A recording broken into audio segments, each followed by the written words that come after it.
In our last episode, we met one of the three raider gangs running Nuka World, the Disciples, led by Nisha and her goons, Dixie and Savoy, and we discovered that they are not intimidated by the overboss whatsoever. If anything, we need to watch our backs. We also learned that their one and only rule is don't get caught. And this rule has given the Disciples free reign to murder anyone they want, including some of the other Nuka World raiders, which would lead to the instability of the Alliance here at Nuka World, and eventually to outright anarchy. Do the other gangs here in Nuka World share a similar sentiment?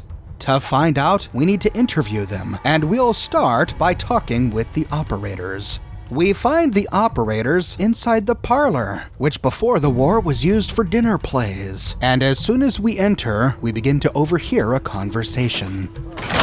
All anyone's turned up so far is that she's got that pit boy on her arm. So, our new overboss is a vault dweller. Or iced a vault dweller. You can go. Sounds like Mags is the lead actor here. If we try to talk to her brother William... Hey there. Our new boss. You're going to want to talk to Mags. He just refers us to his sister. Hey. Well, I suppose we all owe you for putting down Coulter. Man was an idiot. Made us all look bad. A clown stuck in his own little car. I guess we can take some solace in the fact that someone finally gave him what he deserved. I want to know, what did you feel as you did it? When you brought that walking pile of human garbage to his knees? What were you discussing when I walked in? Well, you, overboss. You're an unknown quantity, and we're interested in knowing who we're dealing with. So we'd like if you answered the question. Yes. What went through you as you crushed the life out of that oaf? Bored. Kinda like this conversation now that you mention it. Hey, you don't get to talk to Mags that way. It's all right, William. Taking down an opponent like that, it's thrilling. Sure looked it. Perhaps you're better suited to this than I expected. Regret, I guess. I didn't want to kill him. You'd be the only one. Agreed. Not going to make much of a splash around Nuka World with an attitude like that. Regardless, Gage's decree means that you're the new overboss. I suppose we can only hope you work out better than the last one. I'm Mags. This is my brother, William. Pleasure. Along with our co-conspirator, Lizzie, we run this crew. Call ourselves the Operators. You'll come to understand soon enough that we are the only gang you should be backing around here. Because we're the only ones who see this place for what it is. A temple. A testament to the only thing that matters in this world. Soda? Not quite. Happiness? Nope. And what's that? Caps. Making money? Exactly. This place was built for the sole purpose of taking caps out of the pockets of fools. We only joined Gage and Coulter's little menagerie in order to restore it to that goal, though by somewhat more cutthroat methods than I expect its founders intended. Instead, Coulter had us sitting on our asses for the better part of a year while he lived large in his damn mountaintop. And that means, if you're going to be in charge around here, we'd like some assurances that you intend to bring this place back to its true purpose, and that we're going to get back to robbing folks of their money. Right. And you want to explain to me why exactly I should be backing the Operators? Because we dispense with the... My people aren't commanded by lunatic bloodlust or animal instincts. We are the only rational players around here, and would make valuable allies, so long as we know you intend to get this place back to bringing in caps. So we want to know what your plan is. Actually, I'm really more in this for the soda. Great. Another nut. William. Of course, overboss.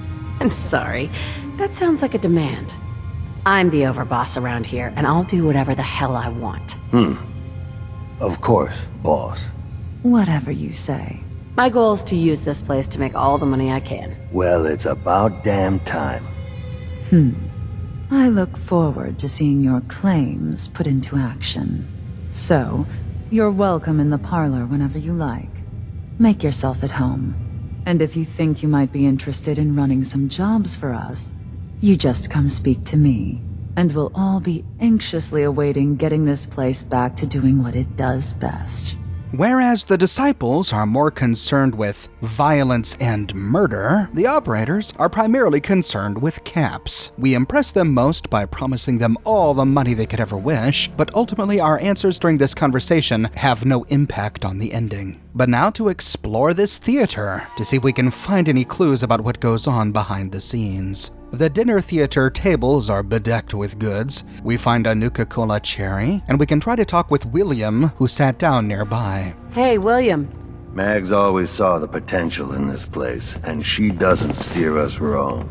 That is one devoted brother. What is their deal? Let's see if we can scrounge up their story. On this platform, we find a bit of gear, a duffel bag with ammunition and a combat rifle, 10mm and 44 Magnum rounds on the shelf above it, and 2 ammo boxes against the northern wall. On the southern end of this platform, we see one of the many strange mannequins on display here. This one appears to have its hands tied behind him, and his neck has been slit. They then painted on blood, duct taped his mouth and eyes, and drew on an operator's logo. A heart in a crosshairs with 3 bleeding bullet wounds. This is the place to go if you want sweet rolls. I found quite a few on the tables. Let's head back to the entrance. We walked right past this because we didn't want to miss the conversation.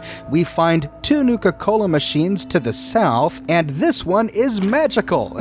It refills itself every time we leave and enter the parlor. At least, it happened every time I left and entered the parlor, and it always has a Nuka-Cola quartz. This is a great way to stock up on an almost unlimited supply of the stuff. Back in the lobby, we see more of those mannequins and red paint. Their logo is spray painted onto these broken windows, which appear to have been spray painted black. We can't see through them. And then, oh, this training dummy is an animatronic.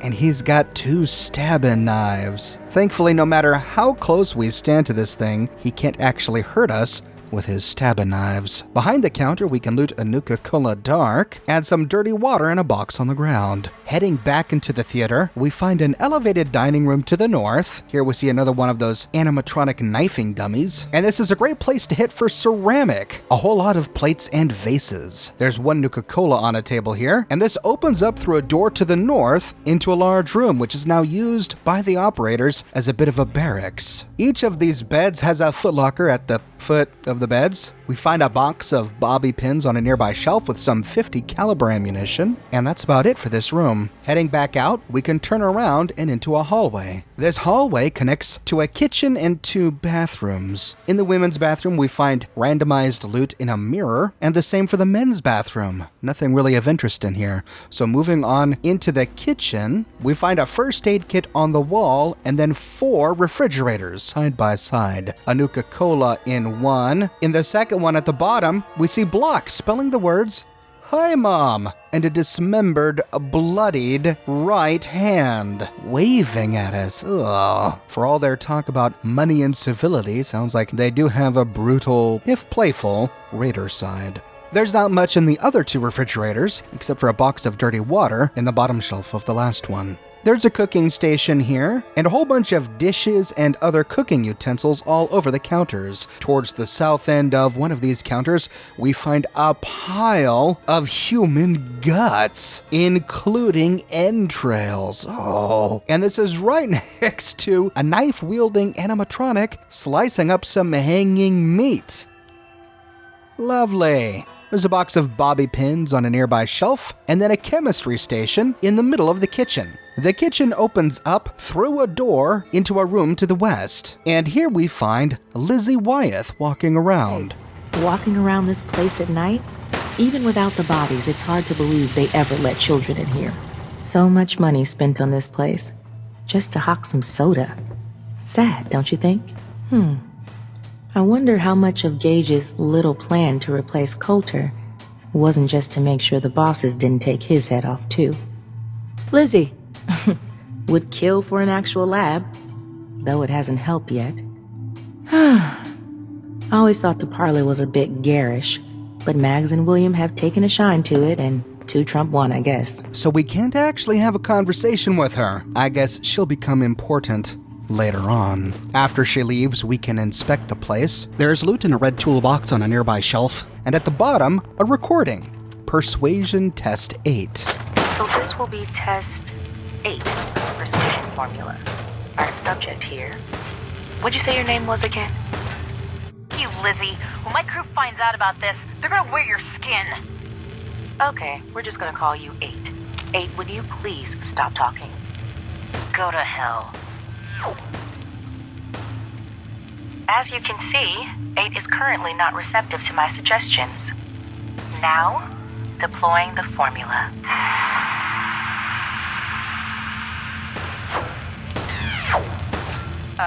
What? What the? Hey! Hey yourself. 8, how do you feel right now? Fine. Good, I guess. Excellent. Now, 8, I'm going to untie your arm. Okay. Now, 8, I want you to hit yourself. Hit myself?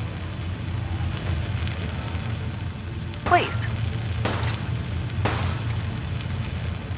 Ah!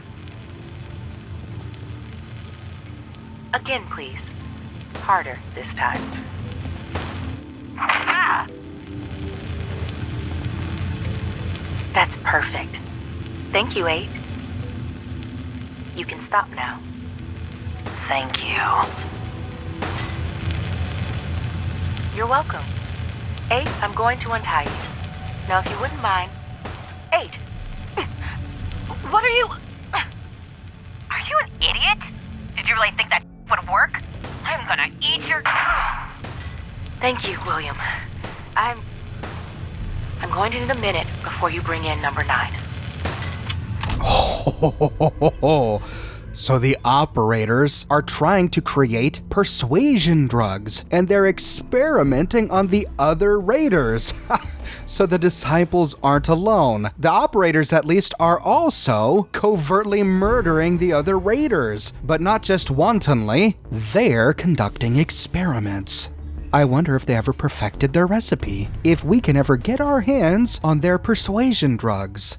We'll find out later. On a desk to the west, we find Lizzie Wyeth's terminal, locked with a novice lock. After hacking it, we find a record of 10 different tests. The holotape was labeled Test 8, so we know what that one was about. But let's hear the whole story of these experiments by starting with test number 1. Persuasion Formula Test Notes. First go of the formula was a flop. This subject William supplied me with, turns out he was a jethead. Pretty sure that's what caused the reaction to the formula that he suffered.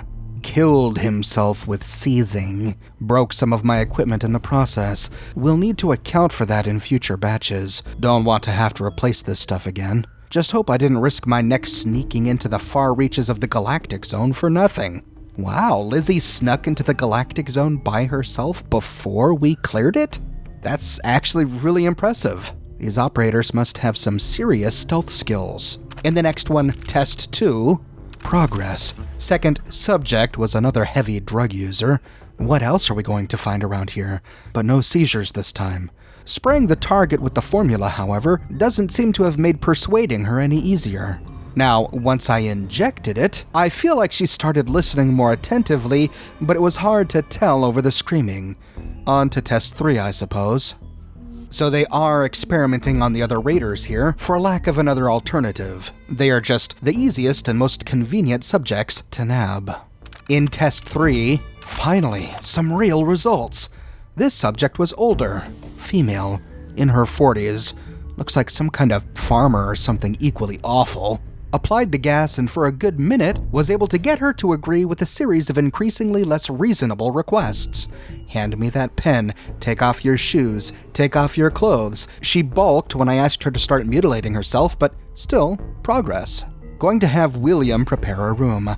I think our guest will be staying for a while. So they moved on to kidnapping farmers. Perhaps she was right about the chem use. Maybe the frequent chem use done by the raiders interfered with the test results. Finding a good old-fashioned boring farmer who's likely never tasted a chem in her life was a brilliant, if horrible, move. In Test 4, more general testing with Mrs. Farmer, whom William has taken to calling Annette, after the janitor who disappeared back when we were all still living in Diamond City.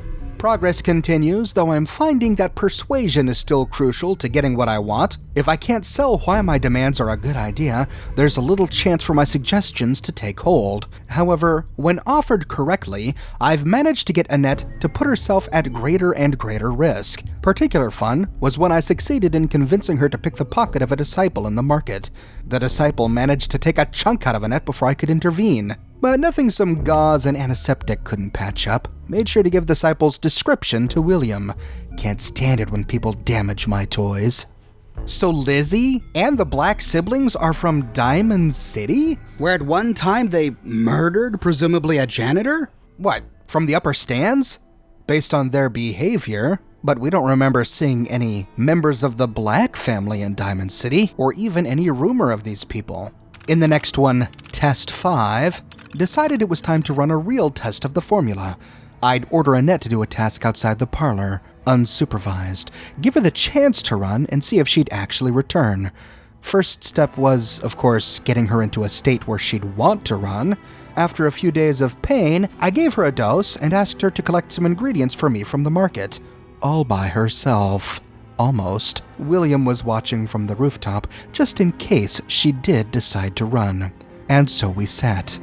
A minute, 2 minutes, 3, waiting in the parlor with Mags. I could see the disapproving frown start to edge in at the corners of her mouth. But 5 full minutes later, who comes limping back into the parlor? Lovely Annette, arms full of exactly what I asked for. Even set a new duration record for a single dose of the formula.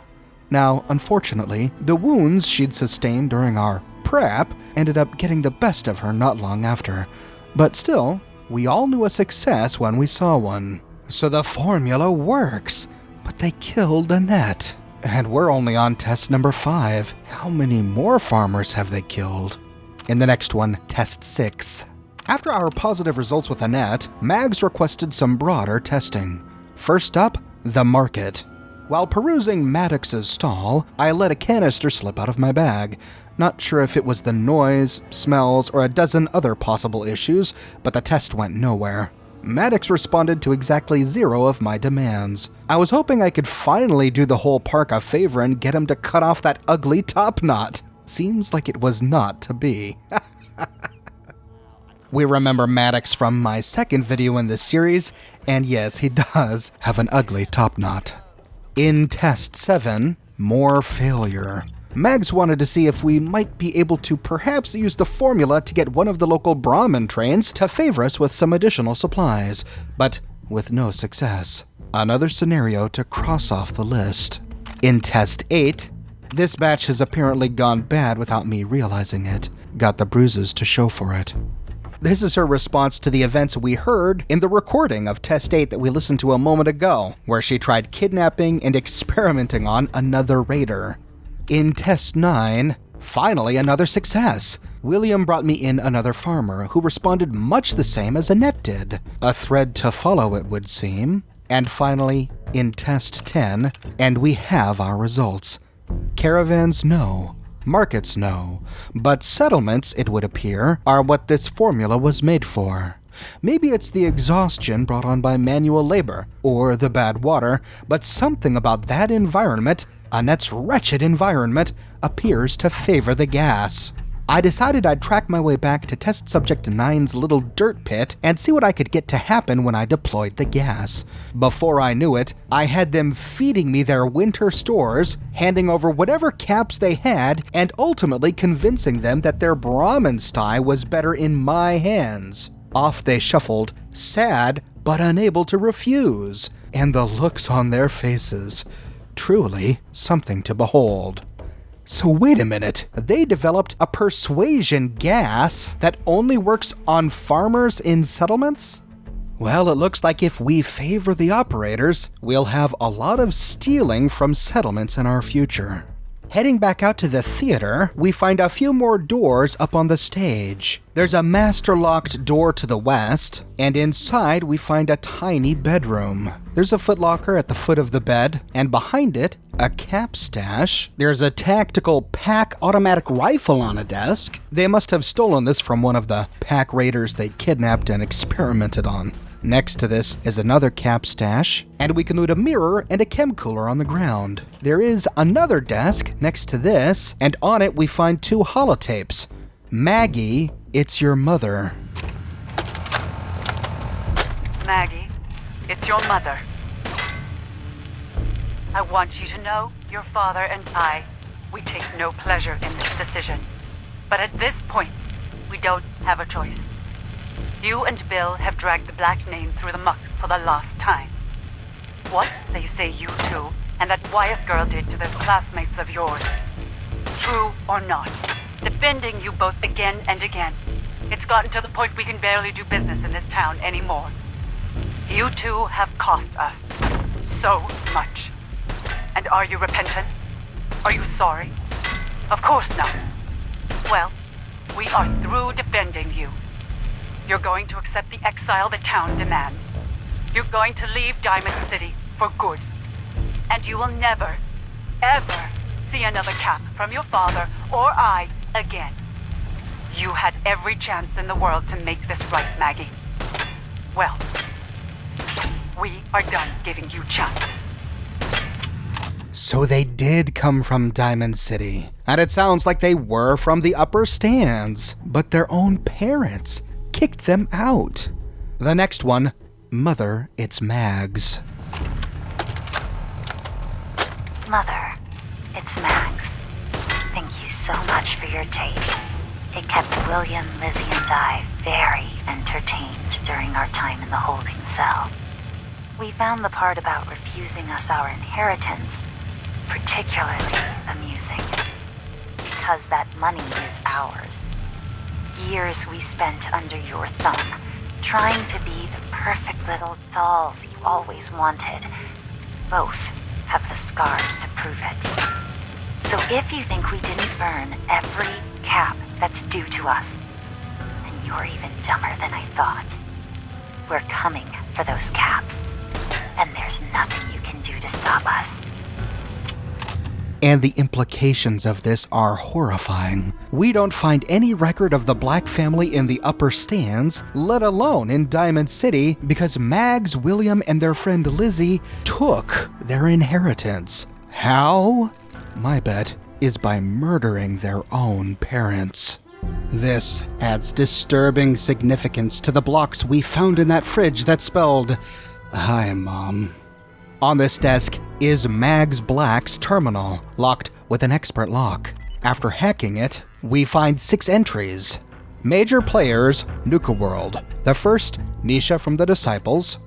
Taken by raiders at a young age. Believes deeply in the power of violence. Makes her a dangerous adversary. That said, has a penchant for justice among her own. Stole gang from previous leader by gaining their respect rather than through graft or deception. Irritatingly hard to exploit people like that. Ultimately acts as a stabilizing agent among the Disciples. Means Nisha's place in their hierarchy should not be tampered with. Dull, but the right move. Any other disciple in that role would likely lead to utter havoc. Dixie springs to mind. Yeah, and what we know about Dixie, I think Mags is right there.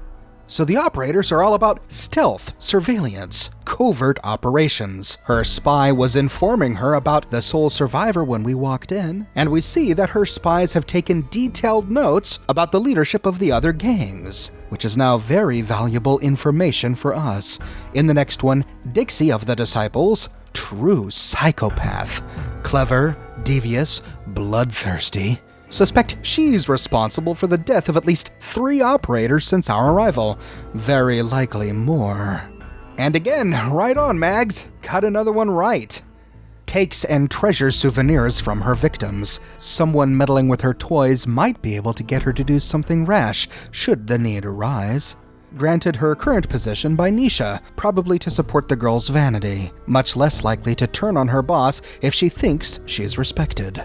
Thanks to that, she does seem to honor Nisha's authority, doesn't appear to have plans to claim leadership for herself. Best for all of us if it stays that way.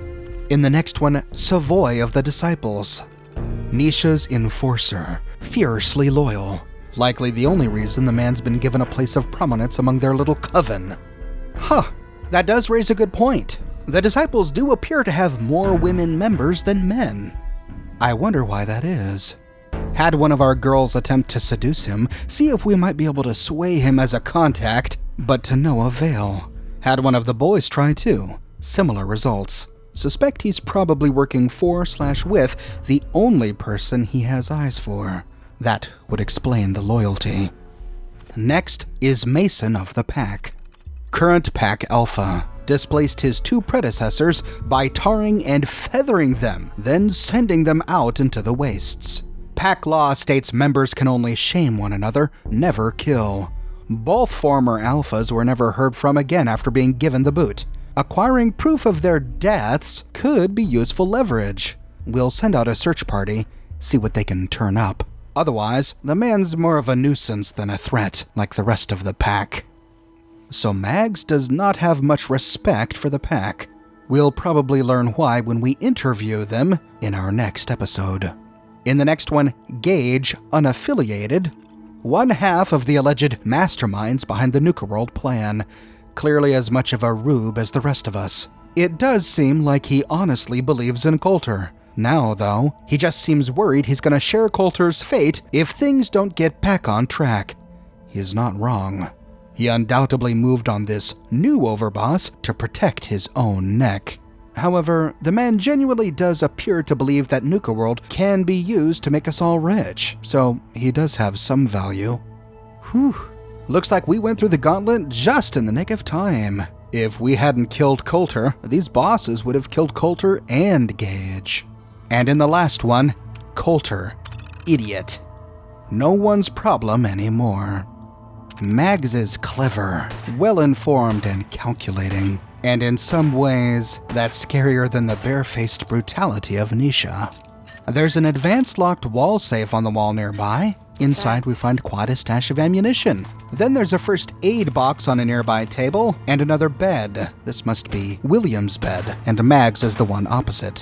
When done exploring their bedroom, we can walk across the stage to the opposite end. Here we find two doors leading to the same supply closet. We can find quite an array of pre-war clothing. These must have been props for some of the shows.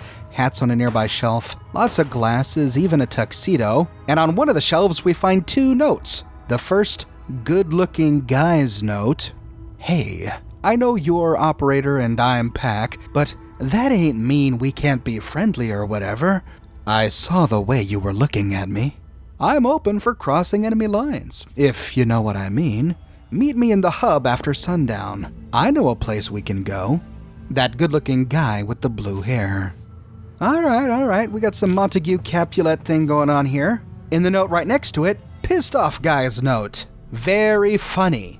I really thought we had something going there. You operators are all the same. Screw you. If I ever see you again, I'll slap a collar on you. We'll see how you like that. Pissed off guy with the blue hair.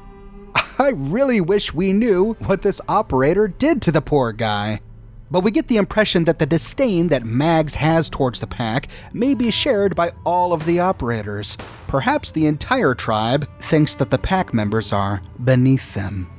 On this shelf we also find a Nuka-Cola quartz. After looting a cooler on the top shelf, we can explore the nearby Parlor Employees Terminal. Here we can learn some pre-war lore about this theater. Parlor staff only. Tonight's production is The Phantom of the Nuka. Oh dear. In the first one, performance list, this year's performances will be The Phantom of the Nuka. The Phantom, who lives in the catacombs beneath a bottling plant, longs to find a drink that can satisfy his 300-year-old thirst. Due to his horrific appearance and his self-imposed estrangement from society, his hopes of getting his hands on a Nuka-Cola seem impossible, until the plant hires the beautiful Christine. The Phantom is enraptured by Christine and hatches a scheme that he hopes can unite the two of them together to quench his thirst for Nuka-Cola before his body dries up and withers away. this is a good summary of The Phantom of the Opera, of course. And is this the creativity that went on here at Nuka World? I wouldn't pay money to watch this. Would you pay money to watch this? Surely they could come up with something better. In the next one, the best little Nuka house in Boston. Oh, come on!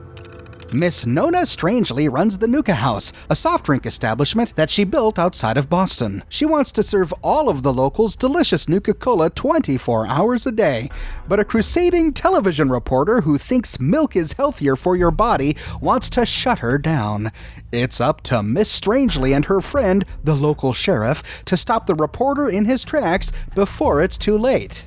This, of course, a reference to The Best Little Whorehouse in Texas, which has a very similar plot. In the next one, a soft drink named Desire. Kim and her husband, Tom, work at the local Nuka-Cola plant. Tom and Kim are responsible for coming up with new flavors, but have been stuck for over a month. If they don't come up with a new flavor soon, they're afraid they'll both be fired. Enter Vivian, Kim's sister from small town Mississippi. With her southern charm and her bigger-than-life personality, she moves in with Kim and Tom looking for a better life in the big city. Together, the three of them learn that the best flavor can't come from hard numbers and science. It's all about happiness, togetherness, and friendship. This, of course, is a summary of the movie A Streetcar Named Desire, famous for putting Marlon Brando's name on the map, which was a play before it became a movie, hence why it would be used alongside Phantom of the Opera and The Whorehouse in Texas. And in the final one, Fizzy Rob, the quantum maker of Sweet Street. Fizzy runs a drugstore with his assistant, Mrs. Lovett, where he serves delicious and refreshing Nuka-Cola. His customers love the place, but they're longing for a new flavor, something eye-catching and amazingly bold. In desperation, Fizzy starts sending random ingredients down a chute to Mrs. Lovett, whose laboratory is in the shop's basement. Wow, they're really stretching here. Lo and behold, after mixing all the ingredients into her cauldron, Mrs. Lovett is startled to see a beautiful blue glow. Is this the start of a taste sensation that will propel Fizzy's shop to new heights? Yeah, that was Sweeney Todd, the demon barber of Fleet Street, whose ingredients were dead bodies that he sent down a chute to the basement. Backing out of performances, we can read Parlor Management Memo number 37. With the cut in staff, we're going to have to ask all of the stage technicians to perform janitorial work. That means sweeping, clearing dishes, fixing minor damage, and cleaning up the main dining area. And before you all come grumbling, remember that you're all lucky to have a job at all. According to Mr. Huxley, the Parlor is one of the more expensive attractions at the park with the worst visitor turnaround. I'm doing everything I can to keep us open. I just need your help. Well, with a performance lineup like the one we just read, it's no wonder they're struggling. In the next one, memo number 23, with the Halloween Spooktacular coming up next month, we need to strike all the Best Little Nuka House sets and start working on the Phantom of the Nuka sets immediately. We usually have the sets under construction in the backstage areas a month before the show, but no one has had the time. Looks like we're working after hours this week, folks. Come see me for specific assignments. I think this horrible work environment here at Nuka World is something John Caleb Bradburton would have never let happen had he not been so distracted by Project Cobalt. And in the final one, memo number 19, I know that the Best Little Nuka House in Boston features all sorts of foot-stomping musical numbers, but we cannot allow guests to get up on the tables and dance. We've had far too many people slipping and falling. If you see a guest standing up on the furniture, kindly ask them to be seated. Well, if the shows were as bad as we read earlier, why are people so excited that they just can't help but dance to the numbers? Okay, I have to admit, as horrible as those sound, part of me really wants to see them, at least hear the songs. Now to find out what kind of jobs Mags might have for us. Hey, Mags. You here to work? I've got something I think you might be able to handle. There a problem? We have an issue with the Disciples. Seems they've swayed themselves a dangerous ally. But if they could be swayed once, apply this shock collar to her. If you can do it without being detected, wonderful. Otherwise, feel free to pummel her into agreement. Who am I up against? Some raiders, nothing more. If I scratch your back, I expect you'll scratch mine. When it's all said and done, there will be caps. Right up my alley. Then I'll leave you to it. With that, we get the Raider Radiant quest, Under the Collar. To complete this quest, we have to somehow affix an explosive collar onto the neck of some target in the Commonwealth. In my game, both of the times I tried doing this quest, I was sent to collar a named enemy, in this case a raider named Cinder, but I was once sent to put the collar on a named Gunner. My favorite way to do it is to clear the area of enemies and then sneak up behind the target instead of pummeling her as Mag suggested.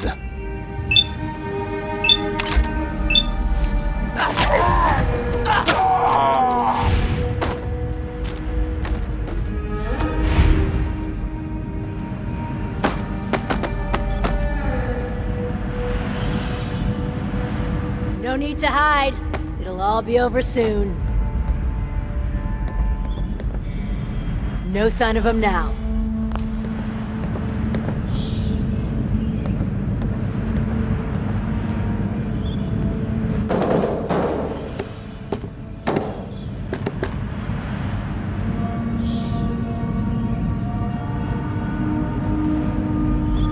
Who's there?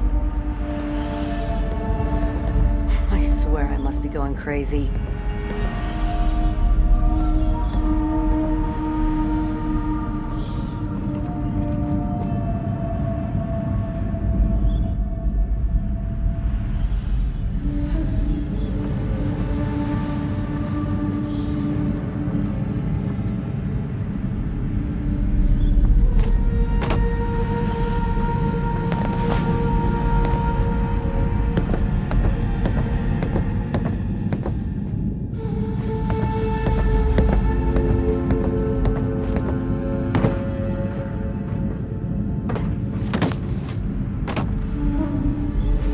Max Black in Nuka Town owns you.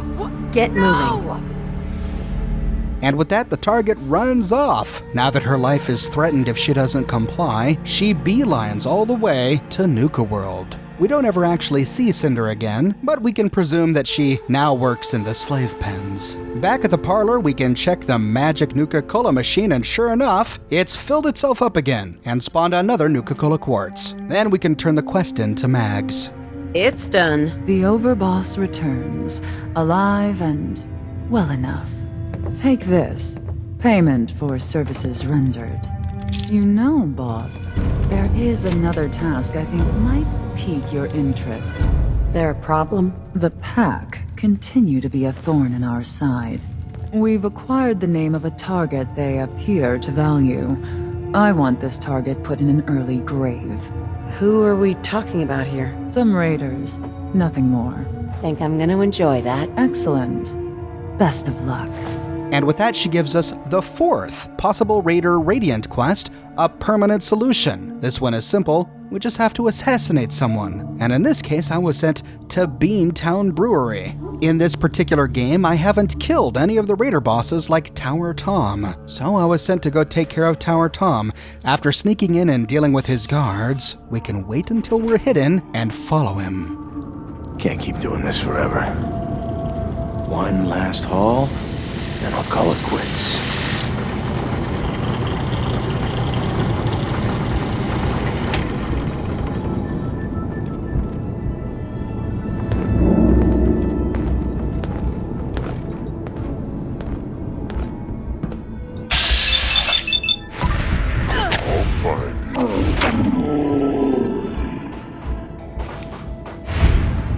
Killing Tower Tom completes the quest. And after looting the place, we can head back to the parlor, again loot the magic Nuka-Cola machine with yet another Nuka-Cola quartz, and turn the quest in to Mags Black. Done and done. Well, well. Hadn't been expecting you so soon. Spend them as you will. You know, the operators could use your expertise again, if you're up for it. Yeah, no. Very well. Only thought you might value an opportunity to display your support. Despite her snarky response here, there is no consequence for denying her quest, just like with the disciples. So, those are the operators. A bunch of spoiled rich kids who possibly murdered their parents for their inheritance. A trio turned raiders who only care about the money, but whom are pretty clever and have even developed some sort of persuasion serum.